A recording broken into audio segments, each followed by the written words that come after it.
Chilli powder ಸಖತ್ ಖಾರ ಬಣ್ಣ ಮತ್ತು ರುಚಿ ಆಚಿ ಚಿಲ್ಲಿ ಪೌಡರ್. ಸಚಿವ ಸಂಪುಟ ಸಭೆಯಲ್ಲಿ ಸಚಿವ ಸಂಪುಟ ಪುನರ್ರಚನೆ ಆಗುತ್ತೆ ಎನ್ನುವ ಚರ್ಚೆಯ ಹಿನ್ನೆಲೆ ವಾಲ್ಮೀಕಿ ಸಮುದಾಯದ ಆಕಾಂಕ್ಷಿಗಳ ಪರವಾಗಿ ಲಾಬಿ ಶುರುವಾಗ್ತಾ ಇದೆ. ಇವತ್ತು ಮುಖ್ಯಮಂತ್ರಿಗಳನ್ನು ಭೇಟಿಯಾಗಿ ಮನವಿ ಸಲ್ಲಿಸಲಿಕ್ಕೆ ವಾಲ್ಮೀಕಿ ಶ್ರೀಗಳು ನಿರ್ಧಾರ ಮಾಡಿದ್ದಾರೆ. ಅವರ ನೇತೃತ್ವದಲ್ಲಿ ಒಂದು ನಿಯೋಗ ಭೇಟಿ ಆಗ್ತಾ ಇದೆ.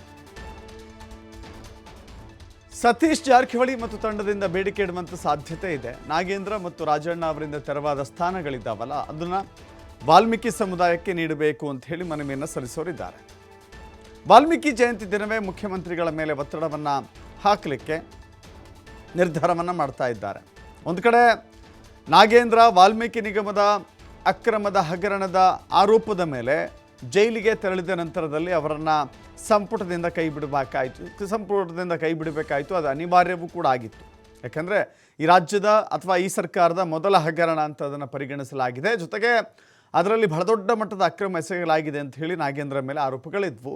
ಹೀಗಾಗಿ ವಾಲ್ಮೀಕಿ ಸಮುದಾಯಕ್ಕೆ ಸೇರಿದಂಥ ನಾಗೇಂದ್ರ ಅವರನ್ನು ಸಂಪುಟದಿಂದ ಕೈ ಬಿಡಲಾಯಿತು. ಮತ್ತೊಂದು ಕಡೆ KN ರಾಜಣ್ಣ ಸಹಕಾರ ಸಚಿವರಾಗಿದ್ದರು. ಆದರೆ ಅವರ ಒಂದು ಮಾತು, ಒಂದು ಹೇಳಿಕೆ ಇದೆಯಲ್ಲ, ಅದು ಬಹಳ ದೊಡ್ಡ ಮಟ್ಟದ ಪರಿಣಾಮವನ್ನು ಹೈಕಮಾಂಡ್ ಮೇಲೆ ತಂತು.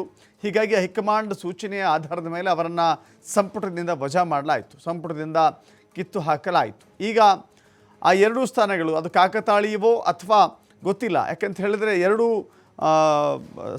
ಸಚಿವರನ್ನು ಇಲ್ಲಿಯವರೆಗೂ ಕೂಡ ಮುಖ್ಯಮಂತ್ರಿಗಳು ತಮ್ಮ ಸಂಪುಟ ರಚನೆಯಾದ ನಂತರದಲ್ಲಿ ಇಬ್ಬರು ಸಚಿವರನ್ನು ಕೈಬಿಟ್ಟಿದ್ದಾರೆ. ಆ ಇಬ್ಬರೂ ಕೂಡ ವಾಲ್ಮೀಕಿ ಸಮುದಾಯದವರೇ ಆಗಿದ್ದಾರೆ. ಹೀಗಾಗಿ ಆ ಸ್ಥಾನಗಳನ್ನು ಇಲ್ಲಿಯವರೆಗೂ ಯಾರಿಗೂ ಕೂಡ ಹಂಚಿಲ್ಲ. ಹೆಚ್ಚುವರಿ ಖಾತೆಗಳನ್ನು ನೀಡಲಾಗಿದೆ. ನಾಗೇಂದ್ರ ಅವರ ಖಾತೆಗಳನ್ನು ಶಿವರಾಜ್ ತಂಗಡಿಗೆ ಕೊಡಲಾಗಿದೆ. ಸಹಕಾರ ಖಾತೆಯನ್ನು ಮುಖ್ಯಮಂತ್ರಿಗಳೇ ಇಟ್ಕೊಂಡಿದ್ದಾರೆ. ಆದರೆ ಇದೀಗ ಸಂಪುಟ ಪುನರ್ರಚನೆ ಮಾಡುವಂಥ ಸಂದರ್ಭದಲ್ಲಿ ವಾಲ್ಮೀಕಿ ನಾಯಕರಿಂದ ತೆರವಾದಂಥ ಅಥವಾ ವಾಲ್ಮೀಕಿ ಸಚಿವರಿದ್ದರು, ಅವರಿಂದ ಕೈ ಬಿಡಲಾಗಿತ್ತಲ್ಲ, ಆ ಸ್ಥಾನಗಳನ್ನು ವಾಲ್ಮೀಕಿ ಸಮುದಾಯಕ್ಕೆ ಕೊಡಿ ಅಂತ ಹೇಳಿ ಒತ್ತಡ ಹೇರುವಂಥ ತಂತ್ರವನ್ನು ಇವತ್ತು ಮಾಡ್ತಾ ಇದ್ದಾರೆ. ವಾಲ್ಮೀಕಿ ಸಮುದಾಯದ ಸ್ವಾಮೀಜಿ ಪ್ರಸನ್ನಾನಂದ ಪುರಿ ಸ್ವಾಮೀಜಿಯವರು, ಜೊತೆಗೆ ಅದರ ಜೊತೆಗೆ ಅಲ್ಲಿ ಈಗ ಸದ್ಯಕ್ಕಿರುವಂಥ ಏಕೈಕ ವಾಲ್ಮೀಕಿ ಸಮುದಾಯದ ಸಚಿವ ಅಂತ ಹೇಳಿದ್ರೆ ಅದು ಸತೀಶ್ ಜಾರಕಿಹೊಳಿ.